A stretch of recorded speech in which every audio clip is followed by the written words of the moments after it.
Test 3. Now turn to Section 1. Section 1. You will hear a telephone conversation between a travel company employee and a customer. First, you have some time to look at questions 1 to 5.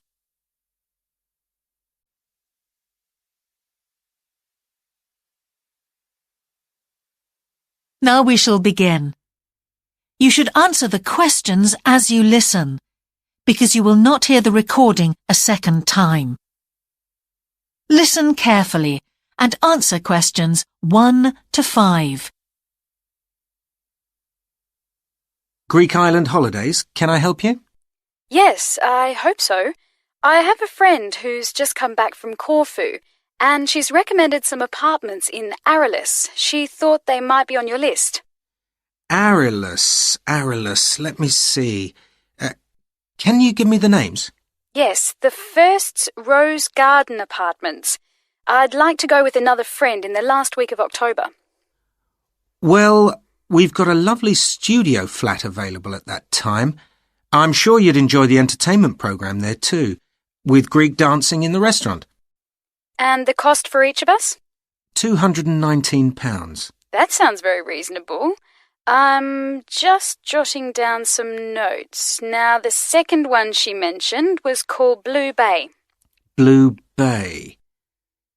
Yes, in fact, that's very popular, and it has some special features. Really? The main attraction is the large swimming pool with salt water. Much healthier, I understand. That's right. And it isn't far from the beach either, only 300 metres.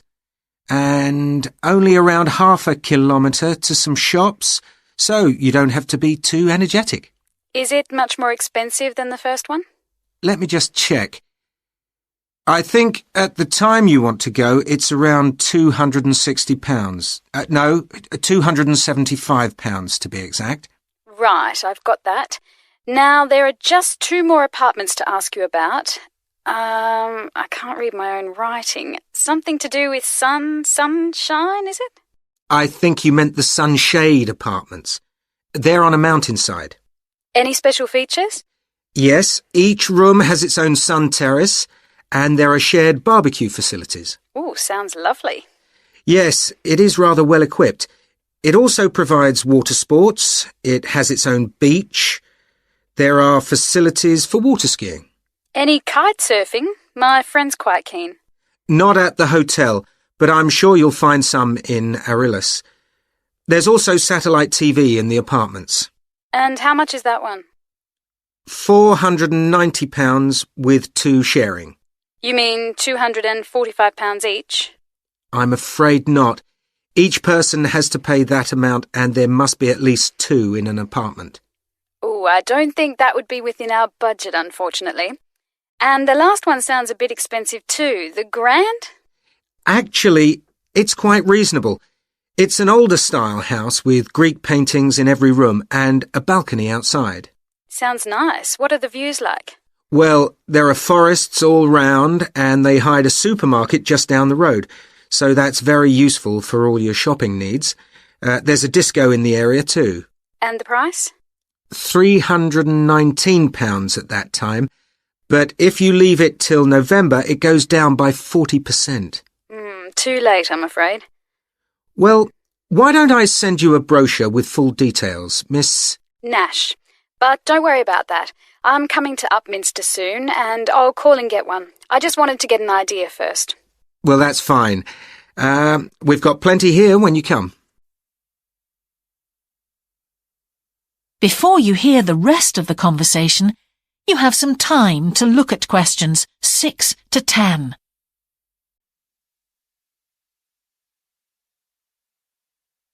Now listen and answer questions 6 to 10. If you've got a minute, could I just check a couple of points about insurance? I got one policy through the post, but I'd like to see if yours is better. Fine. What would you like to know? Well, the one I've got has benefits, and then the maximum amount you can claim. Is that like yours? Yes, that's how most of them are. Well, the first thing is cancellation. If the holiday's cancelled, on the policy I've got, you can claim £8,000. We can improve on that, Miss Nash. For Greek island holidays, our maximum is £10,000. That's good. Of course, our holiday won't even cost £1,000 together. It's still sensible to have good cover. Now, if you go to hospital, we allow £600. Yes, mine's similar. And we also allow a relative to travel to your holiday resort. My policy just says their representative will help you. You can see there's another difference there. And what happens if you don't get on the plane? Nothing, as far as I can see on this form. Don't you have missed departure? No, I'll just jot that down. We pay up to £1,000 for that, depending on the reason. And we're particularly generous about loss of personal belongings, up to £3,000, but not more than £500 for a single item. Then I'd better not take my laptop. Not unless you insure it separately. OK, thanks very much for your time. You've really been helpful. Can I get back to you? Your name is... Ben Ludlow. That's Ludlow. I'm the assistant manager here. I'll give you my number. It's 081 260 543 216. But didn't I phone 081 260 567 294? That's what I've got on the paper. That's the main switchboard. I've given you my direct line. Right. Thank you very much for your time. That is the end of section 1. You now have half a minute to check your answers.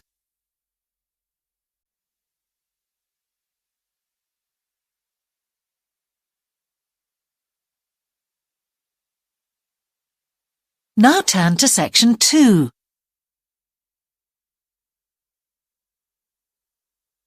Section 2. You will hear a talk on local radio about a children's theme park. First, you have some time to look at questions 11 to 13.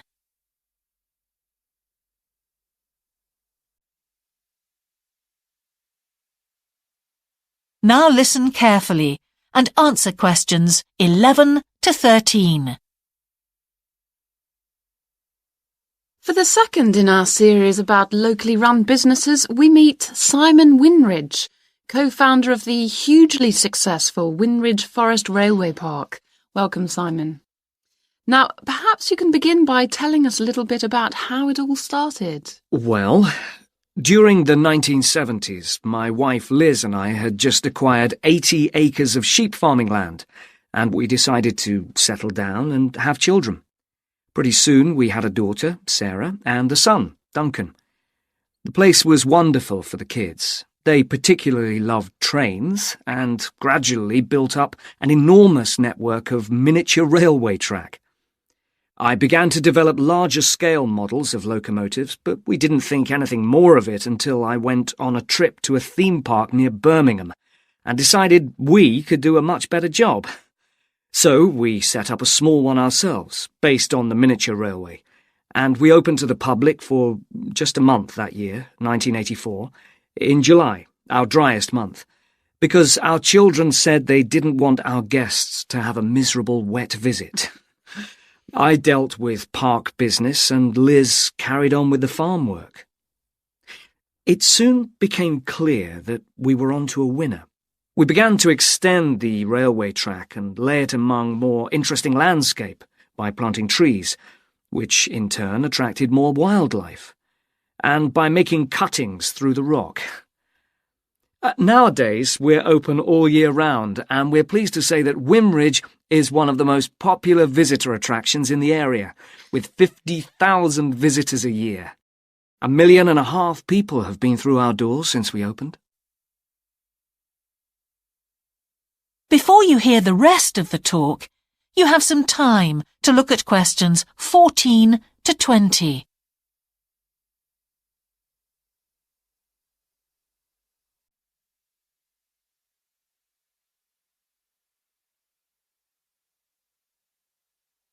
Now listen and answer questions 14 to 20. All these visitors mean we have had to expand our operation, and it's now a truly family concern. I'm near to retirement age, so I only concern myself with looking after the mechanical side of things, keeping the trains going.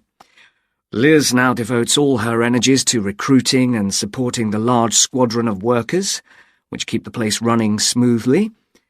We're really pleased that, after some years away teaching, Sarah has now returned to the park and makes sure the visitors are kept fed and watered, which keeps her pretty busy, as you can imagine. Our son Duncan has been a stalwart of the park for the last 10 years, taking over from me in the area of construction. And I'll say a little bit more about that in a moment. And his new wife, Judith, has also joined the team in charge of retail. That's becoming a tremendous growth area for us. A lot of people want to buy souvenirs. So have you finished your development of the site for the moment? Not at all. We're constantly looking for ways to offer more to our visitors. The railway remains the central feature, and there's now 1.2 kilometres of the line laid, but we'd like to lay more. Because of the geology of the area, our greatest problem is digging tunnels, but we're gradually overcoming that. We're also very pleased with a new installation of the go-kart arena, which is 120 square metres in area. Again, the problem is the geology. We had to level the mounds on the track for safety reasons. We wanted to enable 5 to 12-year-olds to use the go-karts. And the main attraction here is the Formula One kart. We've known fights to break out over who gets it. And then, finally, to our most recent development, which is the landscape swimming pool. That is the end of section 2. You now have half a minute to check your answers.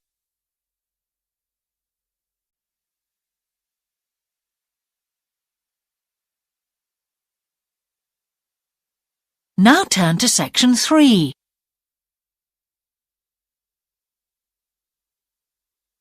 Section 3. You will hear a geography student called Caroline discussing her dissertation with her tutor. First, you have some time to look at questions 21 to 23.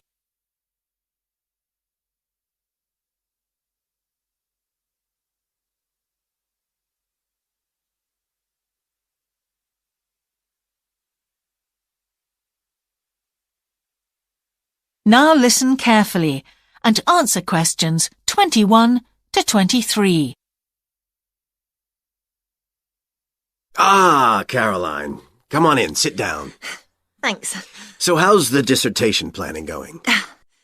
Well, Dr. Shulman, I'm still having a lot of trouble deciding on a title. Well, that's perfectly normal at this stage. And this is what your tutorials will help you to do. Right. What we'll do is jot down some points that might help you in your decision. First of all, you have chosen your general topic area, haven't you? Yes, it's the fishing industry. Oh, yes, that was one of the areas you mentioned. Now, what aspects of the course are you good at? Well, I think I'm coping well with statistics, and I'm never bored by it. Good. Anything else? Well, I found computer modelling fascinating. I have no problem following what's being taught, whereas quite a few of my classmates find it difficult. Well, that's very good. Do you think these might be areas you could bring into your dissertation? Oh, yes, if possible. It's just that I'm having difficulty thinking how I can do that. You see, I feel I don't have sufficient background information. I see. Well, do you take notes? I'm very weak at note-taking. My teachers always used to say that. Well, I think you really need to work on these weaknesses before you go any further. What do you suggest? Before you hear the rest of the tutorial, you have some time to look at questions 24 to 30.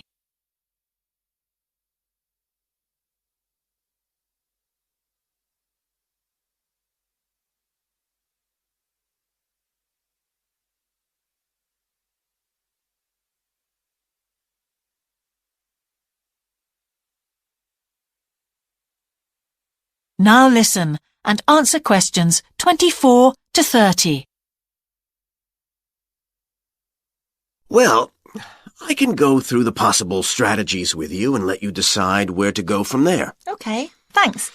Well, some people find it helpful to organize peer group discussions. You know, each week a different person studies a different topic and shares it with the group. Oh, right. It really helps build confidence. Yeah. You know, having to present something to others. I can see that.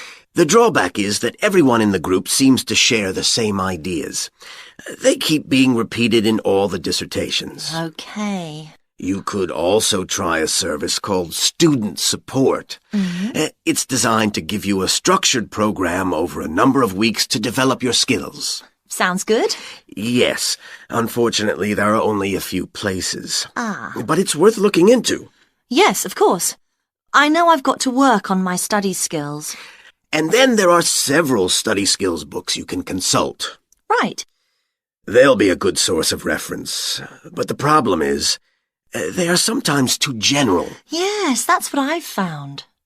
Other than that, I would strongly advise quite simple ideas, like using a card index. Well, yes, I've never done that before. It's simple, but it really works because you have to get points down in a small space.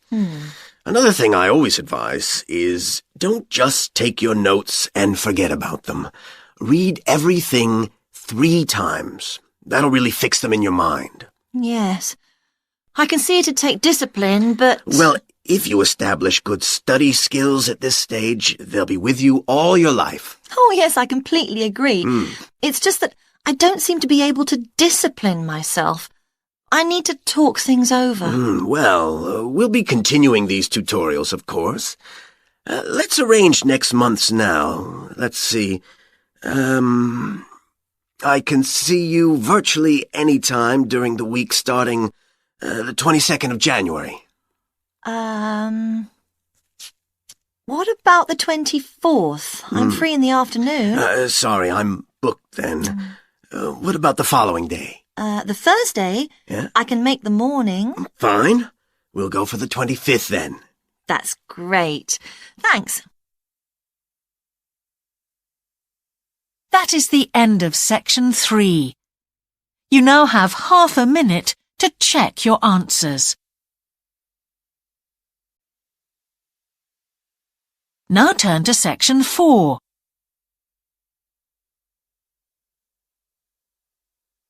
Section 4.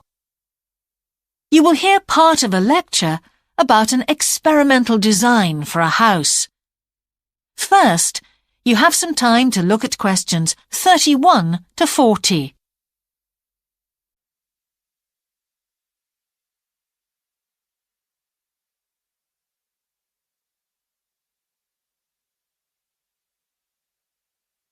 Now listen carefully and answer questions 31 to 40. Good morning. In the last few lectures, I've been talking about the history of domestic building construction.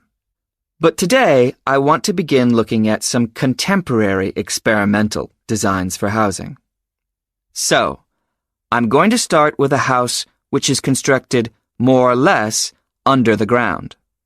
And one of the interesting things about this project is that the owners, both professionals but not architects, wanted to be closely involved, so they decided to manage the project themselves. Their chief aim was to create somewhere that was as environmentally friendly as possible. But at the same time, they wanted to live somewhere peaceful. They'd both grown up in a rural area and disliked urban life. So the first thing they did was to look for a site, and they found a disused stone quarry in a beautiful area. The price was relatively low, and they liked the idea of recycling the land, as it were. As it was, the quarry was an ugly blot on the landscape, and it wasn't productive any longer either. They consulted various architects and looked at a number of designs before finally deciding on one. As I've said, it was a design for a sort of underground house, and it was built into the earth itself, with 2 stories. The north, east, and west sides were set in the earth, and only the sloping south-facing side was exposed to the light. That was made of a double layer of very strong glass. There were also photovoltaic tiles fixed to the top and bottom of this sloping wall. These are tiles that are designed to store energy from the sun, and the walls had a layer of foam around them too to increase the insulation.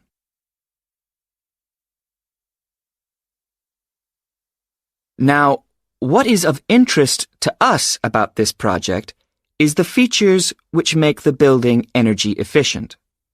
Sunlight floods in through the glass wall, and to maximize it, there are lots of mirrors and windows inside the house. That helps to spread the light around. So that's the first thing. Light is utilized as fully as possible. In addition, the special tiles on the outside convert energy from the sun and generate some of the house's electricity. In fact, and it is possible that in future the house may even generate an electricity surplus, and that the owners will be able to sell some to the national grid. As well as that, wherever possible, recycled materials have been used.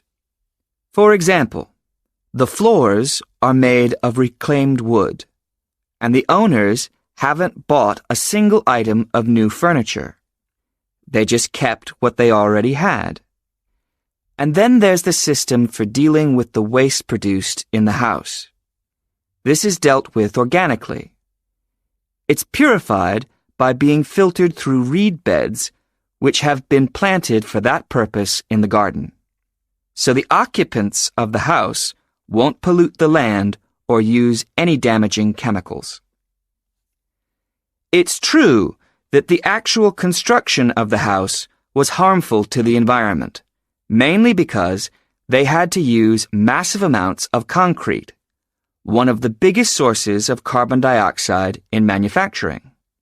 And, as you know, this is very damaging to the environment.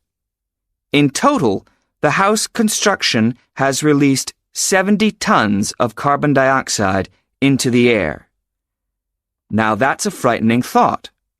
However, once the initial debt has been cleared, and it's been calculated that this will only take 15 years, this underground house won't cost anything, environmentally I mean, because unlike ordinary houses, it is run in a way that is completely environmentally friendly. So, eco-housing like this is likely to become much more. That is the end of section 4. You now have half a minute to check your answers.